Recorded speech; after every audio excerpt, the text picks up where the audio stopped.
Okay, let's go. အခုချိန်မှာကိုယ့်ရဲ့အိမ်မက်ကတော့ဒီစပင်လောကမှာပို့ပြီးအောင်မြင်ချင်တော့အရင်တော့ကျတော့မလုပ်ခဲ့လဲဆိုတော့အရင်တော့ကျတော့ကျောင်းပဲနေရတယ်ကျောင်းနေပြီးတော့ခုကကျတော့ကျောင်းနေရောလားရှင်တော့ပြီးတော့အရင်တော့လည်းတော့အနေဘက်ကဆိုတော့ဟိုပြောမလဲနေဘက်ကဆိုတော့ဘာလုပ်နေလောက်တာအဲ့လိုအခုလည်းဒီဇိုင်နာဖြစ်လာပြီဆိုရင်တော့ရှေ့ချော်ရဲ့အောင်မြင်တော့ပို့လို့အောင်ဒီ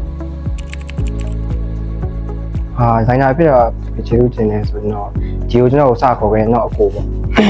လမ်းမှာဆရာဝိုင်းပြီးတော့ဒီဇိုင်နာရွေးပေးခဲ့လို့ဆရာအားစီမမိုးလေတိုင်းမန်နေဂျာမမိုး